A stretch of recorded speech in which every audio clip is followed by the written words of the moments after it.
Hello everybody, it's Sylvie, welcome back. I hope you're doing good. Today's video is going to be an unboxing. I've already taken the plastic wrap off because I didn't want to struggle on camera, but I have not yet opened it. So this is the Hieronymus Bosch Tarot. This is the mass market edition. The indie, it's by Travis McHenry. It was an indie deck and then it got picked up mass market, and I think it came out in, at least in the UK, it came out in October or November of last year. And I had it pre-ordered because I love me an historical deck. But then I cancelled the pre-order last minute because I was like, oh, not really sure that I need another deck right now. It's mass market, it will still be available, whatever. I'm glad I did because it's cheaper now on Amazon than it was at pre-order. So a win for me. But yeah, lately I've just really been feeling like I want a really weird deck. And I know this is a really weird deck. I know the suit system is all messed up. I know that there's a lot of like strangeness going on. So yeah, it comes in this beautiful box. Look at this blue. Look how shiny. I think, oh, we actually get the UK pricing. Do you know how rarely we get the UK pricing on a deck? So in the UK, there's retails for £24, and I think I spent, it was £17 and some change from Amazon, but you know, subject to change. Anyway, this is a deck that is made out of Hieronymus Bosch's, what's it called? Garden of Delights? Earthly Delights? Anyway, how nice is this box? I love it. So, we have the guidebook here, which is full color, very nice. I don't want to spoil the cards for myself. It is the Garden of Earthly Delights. So this is a deck that he created as if Bosch had been asked to come up with the first tarot deck, and it's been made out of, I think it's just been made out of his Garden of Earthly Delights, but I could be wrong. So yeah, we'll see what it looks like. I can't get over how gorgeous this box is on the outside, then the inside is it's fine. It's a mass market deck. It's about what I expected to see, frankly. Oh, the cards have also got that blue gilding. Oh, I love it. This might be my new favorite gilding. I don't know if it's a gilding that's gonna stay or if it's gonna like come off in sparkles. But anyway, these are the backs, which, oh, they're so, like, I don't think you can even tell how like intricate these are, but they're reversible, which doesn't matter to me. I don't read reversals, but you know, good to know. I can't get over that gilding.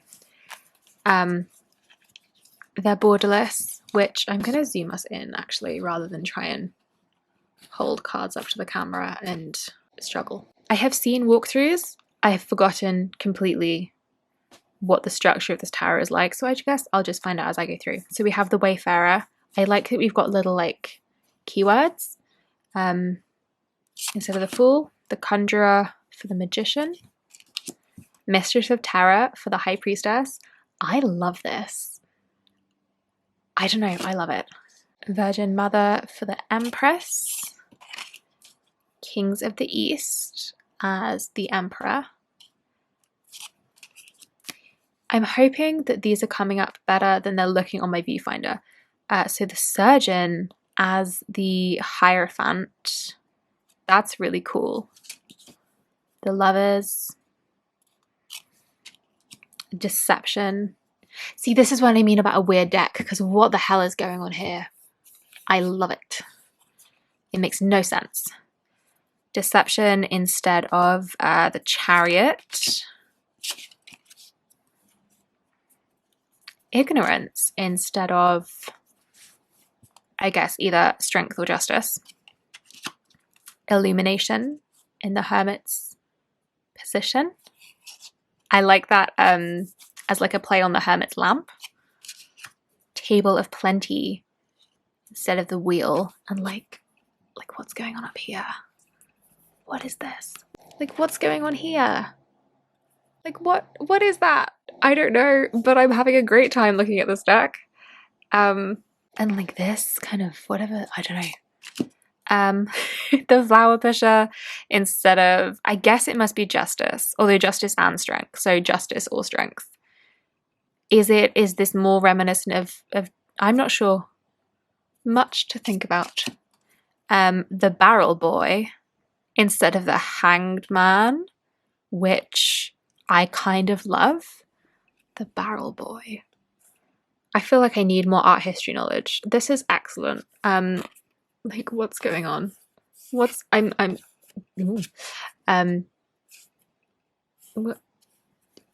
I'm so glad I bought this. Death. Fair enough. I love the bad luck. It's one of the key words for death. Paradise for temperance's position.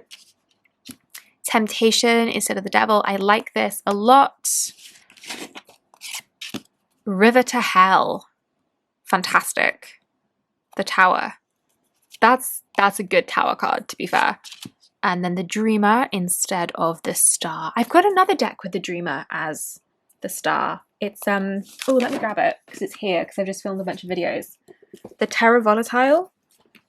Where have I put you? The Terra Volatile has an alternate star card as the dreamer, which I'm pretty sure is the one. Well, it is the one that I have in the deck because it's pretty. Where are you? Yeah. Okay, it's dream. I tell a lie. So this is the Terra Volatile dream in the stars position. And this is Hieronymus Bosch, Travis McHenry's The Dreamer. But this is a much more sinister dream. This is giving Nine of Swords dream vibes, whereas this is like nice. The Grail Knight for who's next? The Moon. The Christ Child in the Sun's spot, which makes sense. Ascent of the Blessed, Ascent of the Blessed. I love this as a judgment card. I think that's a fantastic judgment card. And then the World. So that's the major suit. I love all of those. I think that's pretty readable as like a standard majors suit, if that makes sense. But I know that the rest of the deck is weird. So we've got like a bunch of different, I don't know, I'll see what we've got. So Page of Berries, Knight of Berries, Dissatisfaction. Okay, I see it. Baron of Berries, Princess of Berries, Queen of Berries with a strawberry, which is my favourite berry, so I like it, and King of Berries. And Ace of Berries. Like, what is going on here? So I think it's these, what is this, 7 cards for each suit. Like, if I remember correctly, this is the weirdness that's going on in the, like, the minor suits for this deck. So yeah, we'll see. The Berries was a very thematically green suit, so I'm hoping that we're going to look as good. So, and I don't know if these are, like, ranked in the way that they've been laid out. Page of Birds. Knight of Birds with whatever is going on this guy's head. Excellent. Baron of Birds with some more weird hats.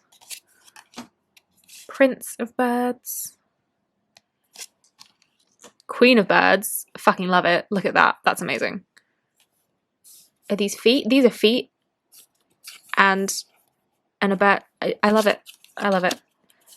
King of Birds with truly the stuff of nightmares going on here. And then the Ace of Birds, which is frankly the most normal card I've seen so far. And then so we're on to the Skates. So the Page of Skates, the Knight of Skates. Like, what is this? It's amazing. Baron of Skates. What a dude! Love that. Prince of Skates. Queen of Skates. The queens in this are just wild. I love them. The King of Skates.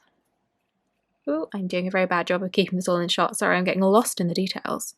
Why is he walking his boat? And the Ace of Skates. Oh my god. So we are now on to swords. So the rest, do you know what? I'm not even going to try and guess what's coming up. But we have the swords court suit here with the page. The Knight of Swords. Like, oh, I love it. Like, what's this? The Baron of Swords.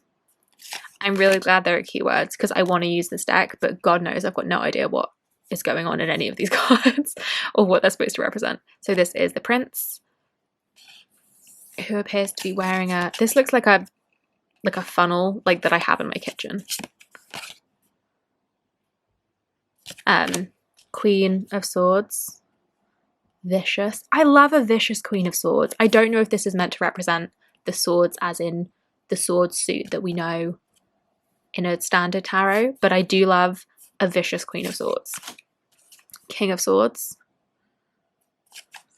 And the Ace of Swords. Are those ears? Yeah, naturally. Page of Vessels, who appears to be having a very unfortunate time. Knight of Vessels. Baron of Vessels. All the vessels are having a kind of bad time. Prince of Vessels, that is a disgruntled looking figure if ever I've seen one. Queen of Vessels, who honestly living her best life, I think. Never satisfied, so maybe I'm wrong. King of Vessels, looking comparatively very normal. And the Ace of Vessels, which could be a party, could be some kind of torture, who knows. Ooh, a book suit. That's what I like to see. I don't know why I'm trying to keep these separate. There truly is no point. So the Page of Books, who is like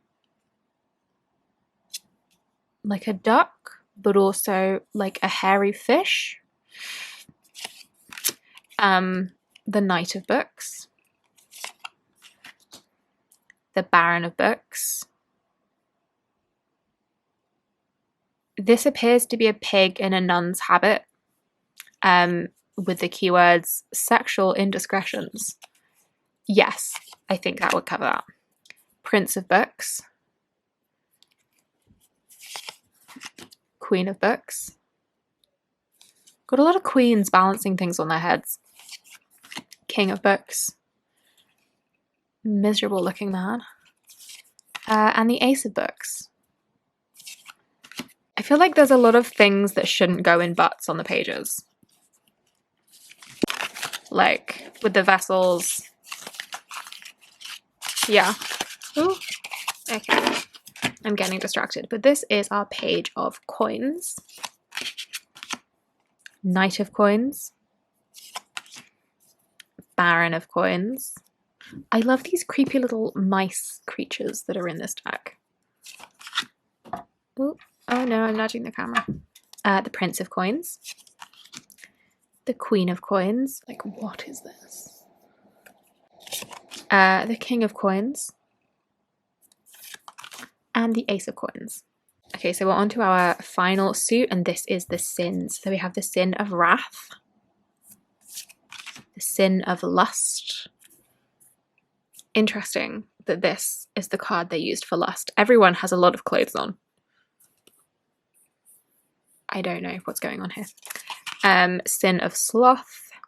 Having a nap in church. Fair. Sin of Envy. Sin of my camera not focusing. Sin of Envy. Are we envious of the dog? Potentially. Sin of Gluttony. Sin of Greed. And the Sin of Pride. I thought this was somebody wearing a lampshade on their head. It still could be, but I think maybe they're looking at themselves in this mirror. I'm not sure. Okay, so that's the deck. This is possibly my new favorite deck, just for like novelty value. I can't pick the cards up. Okay, so that was a journey. I'm not sure where we're going. or what's going to happen. But I'm so excited to read with this deck. So I feel like I should also maybe try and be a good, this isn't a review, but a good tarot unboxer. This cardstock is lovely. It's matte. It feels nice. Maybe it's cardboardy, but it feels nice. I feel like it's going to shuffle well. So let's give her a shuffle, and then let's have a look at the guidebook, because I'm dying to know how the hell, I have no idea how I'm going to use this deck. You hear that sound? Oh, I love it. This is definitely going to be a deck that I'm going to pull out to shuffle because it feels nice, and then just look at the cards, because this is, I said I wanted a weird deck, and this is delivering. Does it riffle? Can I riffle without embarrassing myself? Yes! That's nice. Okay.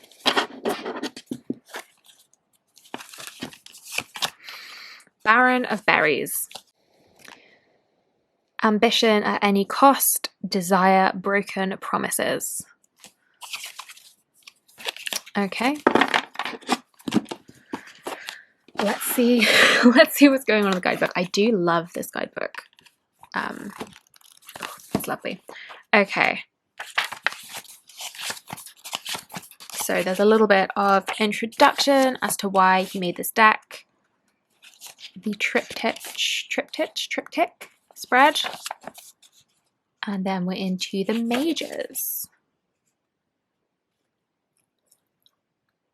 So he's renamed the minors to better align the meaning behind Bosch's artwork with the core meaning of the cards. The meaning of the major arcana cards thus bear significance in the modern world despite having been painted over 500 years ago. So, and then this is, I think this is just the keywords that are on the cards. So this I think is a pretty standard major arcana, like it did seem like that. We've got a page for each card as well as a little illustration. Okay, so do we have any explanation of the minor arcana? Yeah. So for the minor arcana, instead of forcing Bosch's images into the traditional four suits of the tarot, this minor arcana has been designed around Bosch's motifs and allegories. His most commonly recurring symbols were berries, birds, skates, swords, vessels, which are barrels, vases, and cups, books, and coins. Many of these symbols have familiar correspondences in the traditional tarot. With the suits rearranged, it is not necessary to rely on numbered cards. Each suit is now comprised entirely of court cards along with an ace, which represents the suit's meaning as a whole. This novel approach brings new life to the major arcana, and once the octaves of the court cards are learned, reading with these cards becomes second nature. The corresponding elements provided here are simply to help understand the general meaning of the suits and do not form part of Bosch's symbology. Okay, so here are the elements. So berries are earth, so our Baron of Berries here is the Baron of Earth. We have earth, air for birds, water and metal for skates, metal and fire for the swords, water for the vessels, earth and air for the books, and fire for the 7 deadly sins. And then for the court card, what did he call them? Octaves. So the page is the most basic understanding of the suit. The knight is an ambitious, active member of the suit, so that at least lines up with the kind of Rider-Waite-Smith knight. The Baron is the lowest octave of the suit, so I guess our Baron of Berries is the lowest octave of the Earth suit, which is abundance, fertility, harmony, joy, and friendship. I'm going to be honest, I'm not quite sure what he means by octaves. The prince or princess is the mastery of the suit, the queen is mature female mastery, and the king is mature male mastery of the suit, and the ace is that all-encompassing meaning. So, we do have a page for each of them, although there's less written. Okay, so the berries, as we picked here. The berries and fruit were used in the centre panel of Bosch's Garden of Earthly Delights, where there is little conflict and humanity is depicted as being one with nature and with itself. The cards of this suit are connected with the concepts of friendship and cooperation, abundance and fertility. No one appears angry or upset, and there are expressions of joy and happiness. Well, isn't that nice? The Baron of Berries, ambition at any cost, desire and broken promises. And apparently this is an allegory for the golden goose. By smashing open this large berry, it will now wither and die. And once all the tiny berries are eaten, the Baron will be left with nothing. I thought this was the good vibe suit. What did he just say? Abundance and fertility. Okay, so while this card may indicate desire or broken promises, it is not malicious or at the expense of any one person's happiness. So it's like poor planning. I'm not entirely sure, but that's okay. I did not expect to have much understanding with this deck. Once we come to the end of the minors, that's kind of it. We've just got some like references. So that is the Hieronymus Bosch Tarot. I'm just like, there's a person in a muscle. I love this deck. I'm so glad I bought this. I'm going to have so much fun looking at all the weird details. I don't know how much reading I'll get done with this deck, but I am extremely happy to have it in my collection. So I'm going to leave that there because this was just a first impressions. My impression is weird, and I think you'll know pretty quickly whether that's going to be your thing or not. The suit system doesn't seem as complicated as I thought it might, so I think it, like, once you learn it, it's going to be relatively straightforward, and it does have those keywords on there. But anyways, maybe I can use it as like an oracle deck. There's certainly a lot to search for in a lot of the images, and it does have those keywords. Food for thought. Okay, so I'm going to leave this video here. Let me know if you've got this deck, what you think of it, if you're interested in it. I would love to know your thoughts. But that is that from me today. Thank you very much for watching. I hope that you've enjoyed this video. Give it a like if you liked it, and subscribe if you haven't already. And I will see you in the next one. Bye-bye.